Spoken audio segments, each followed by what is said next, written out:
Hello. Hello. Yeah. So good morning to all of you, and thank you so much for coming for our session.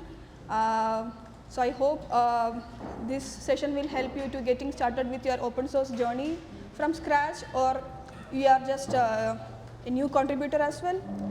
So without much delay, let's get started. So first about us and why we are a bit qualified to talk about getting started with open source. So I am Jayapriya. I am working as a senior software engineer at Red Hat, mostly working in the observability engineering and working on monitoring stack. So I have been maintaining a couple of projects like Prometheus operator, Perseus operator, and metric server from Kubernetes. So, and I have also been a GSoC mentor from 2024 for the Prometheus operator project. Yeah, and apart from that, I'm a very passionate badminton player. Yeah, so you can find more about other links from the GitHub page. So I will invite Ashwin introduce himself. Yeah. Hi everyone. I'm Ashwin, and I'm a early career professional. I'm doing my job at Deutsche Bank. So I'm just like you, who's just started in my journey as open source. I started working as a GSoC mentee in Prometheus operator. So I have got the experience from there, and then I came on to become a maintainer there. So you can get a situation like we have mentor and mentee kind of situation going. So that's why we will be able to explain you better. Yeah. Thank you. So this is like a agenda we are trying to cover today. So we will see what is open source and what open source community is, why we like to contribute to open source, and some of the pain pointers beginners are facing, how to find the right project, making your first contribution, and we'll also discuss some of the mentoring programs which is very structured. And yeah, as you know, we'll also discuss some of the role of AI plays into this game. And we'll also discuss some of the networking and community groups you can follow so that getting more exposure towards it. Yeah, and we'll just have the conclusion. So before we start, we'd like to have some quick show of hands for a few things. So how many of you have know what open source is? Yeah, that's great. And how many of you have done at least one contribution? Okay. How many of you are a regular contributor or want to become one? Come on, everyone wants to become one, right? Yeah, so that's the objective of this session. So we are trying to have more regular contributors into open source. So we hope at least after this session you will be more motivated to do that. So I would like to explain open source with a cake analogy. What exactly is it? So like a cake, you can consider it as a proprietary software. You can get from a baking shop. You can get the whole cake, but you don't know what goes inside it, what all are the ingredients, and you can't change it. You will just get the cake as it is. So that is proprietary software. But when it comes to open source, you get the cake. You also get the recipe, how the cake was made. So you can modify the ingredients according to your wish and also share with others. So exactly what it means is that it gives you freedom so that you can modify and share across your network. So when you compare that with a source code, so you study the code, you use the software, based on the feedbacks you can change the logic and distribute across the network. And when it comes to open source community, it's like a group of people who are users, developers, and enthusiasts who come together, build the project, maintain it, and share across the community. So maybe if I compare that with a cake analogy, maybe you can consider it as a potluck. Like everybody brings their own perspectives. Then in the end, what happens is that you get a feast. So it's like a community-driven. Community drives the project. They share the knowledge and support each other. So it is a win-win situation for everybody. And one of the greatest examples for the open source community is Kubernetes community, which is one of the very largest communities we have. So now I invite Ashwin to explain more from the contributor point of view. Okay. So I have been contributing to Prometheus Operator since around a year, and maybe you might be also thinking, right? So, there should be a process to start contributing. So I'm going to discuss from the start, right, to selecting a project to how to make your first request. You need to focus on some kind of a workflow that we are going to present. But first, we should ask, why should we contribute to open source? There are lots of stuff, but let's say I think this is one of the most important one. You get to work on a software project that is used by major companies. That's something really valuable to put in your resume as well. Then you get feedback. That's a continuous loop of reviews from your PRs as well. So you get feedback from very senior engineers. Then you get, it's a proof of work that you can put it in your resume as well. Your GitHub will reflect your story, what you have done till now, and you get to work with different people from different companies, so you can grow your network as well. And then in one way or another, you might find some opportunity that might help you. But that's something everyone might have faced, right? Someone might have felt that these are some of the points that might stop you from becoming a regular contributor, right? So we are gonna tackle each of this coming up. So how to find a right project? I would take an example. Let's say everyone uses Instagram here, right? You might look up some food spots on scrolling reels, right? And you see the hype and you try to go to a spot and check out the food, but it turns out average, right? See, that's the thing with open source as well. You might find some project that might look shiny, it's worth the hype, but that's not it. You should focus on something that's more useful to you, and that's something that would interest you. That should be a starting point. And then you should check the project activity, the latest commits, the PRs are getting review, the community is active. Do check out the community channels like Slack, Discord, even check out the officers meetings, because lots of discussions happen there. And then obviously starting docs should be important, right? The README and contributing. You need to figure out the entry point. You can set up the local project and to get you started. And a tip, check out this link that we have provided, CNCF Landscape. It's an umbrella of projects that come under the cloud native community. And a pro tip, you can start from sandbox projects. These projects are on the early stage and have a smaller code base, so you might find it more easier to get into. But before you jump into making your first contribution, like I highlighted in the slide before as well, you need good docs. So please do your homework, do check out how the README and contributing docs work. Every organization might have different structure, so the instructions might be different. Then check out the issues and pull requests. Don't try to duplicate your work, right? Someone might have already worked on that. And drop in a message at the community channels that I am working on this project. So just like the line says, code comes last, context comes first. Making your first contribution, so we are all set with the project, we know how to do our homework, right? So always start small. You need to figure out that maybe I want to work on something that might seem a big feature, right? I don't want to be a hero at the start. See, that could lead to something very negative. So try to start small. You can fix a typo, you can do a test case, you can write a doc, you set up a project locally, you can find the instructions being not updated, so you can do that. And always drop a message in the community channels or in the issues that you are working on.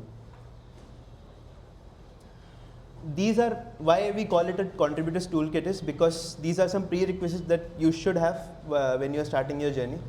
Good knowledge of Git and GitHub. You should know about, you can take any language, even though that barrier might be a little minimized by the use of AI. And the last two are more important, a passionate mindset and clear communication. Maintainers generally want someone who can stay for the long run, who is passionate enough, so try to reflect on that. A general flow of how to work with GitHub looks like this. You create a fork of the repo, and then you can clone it in your local machine. Always, even though it's a very minor feature or a major feature, just create a separate branch, make your changes there, push from that branch to the fork, and then open a PR from there. So it also helps you manage the history. Alright, so mentorship, as I am also someone who has taken a mentorship program, if I had to describe it, it's like a more structured and more guided kind of way to get onboarded to an open source project. So some of the popular ones you already might have heard, but we have still put it on slide. GSoC is coming soon in March, so applications might be opening soon. LFX happens thrice a year and outreach as well in I think once or twice. So you can, and the key point of mentorship is you get to focus on one project, one goal, and you dedicate some fixed time to that. LFX happens thrice, right? So you should keep sticking on to the same org even if you do not get it on the first attempt. So please stick to that and be punctual and keep coming regularly. One key advice is people try to juggle with many projects. I would say just take maximum 2 to get selected. So you don't have to do multitasking that much at the start. Now I will hand it over to JP to get the review workflow. Yeah, thanks Ashwin for explaining that in detail. So now I will discuss some of the things from the reviewer or a maintainer's point of view. So whenever we are facing an issue or when we are after trying out a project, we sometimes create a GitHub issue or we reach out in Slack or Discord somewhere. So one thing we need to make sure is that we have to clearly mention what you have tried or a visual proof. It could be log, it could be screenshot or whatever you have tried. And you should also have the steps to reproduce if it is a bug, so that the maintainer or any reviewer can also look into it, how that issue has happened. And you should provide the environment details because it can vary from different environments. So how this usually done in project is, usually in most of the projects will have an issue template. So you should actually fill everything that is been in the issue template. So that will actually help you to get feedback or faster answers. Because if you just skip those, you will have the maintainer may not even know how exactly to respond to that. So this actually will help you to interact more better in the community. And this is very important, art of pull request, we'll say. So the rule is very basic, keep it atomic, one bug, one PR. Because we don't want so many context coming into the single commit, which is very difficult to review, and we might even get a lot of regression if we have so many things are mixed up. So if you look at the left side, we can say like it's a bad PR. It has like some 45 or lines, files have been changed, and just description fixed it, what you fixed, we don't know. So you should have a clear description, what you have changed, what issue it will fix, and proper commit message. So this will be the first point for the maintainer to go and look at your PR you created. So in the right side you can see that one of a good PR, you clearly say what you are fixing, which part of the code base you are fixing, and in the description you are telling, okay, I am fixing this particular issue. And if you have any test for that particular PR, you can update that also. So this also comes as part of PR template in the GitHub repository. So even if it is not there, it is very mandatory to you yourself put what you have changed. So very interesting part, role of AI. So how AI can help? So currently with the advancement of technology, we currently don't have the barrier to understand a code base. So we can ask the questions to the LLM to understand more about the project itself, and also it helps you to generate the code and documentation. Yeah, so and also create the nodes. So that now there is no barrier to understand or get more answers. So this is your homework. You have to first use this as a initial step to get your answers and try out the project. So what would you do if AI can write the code?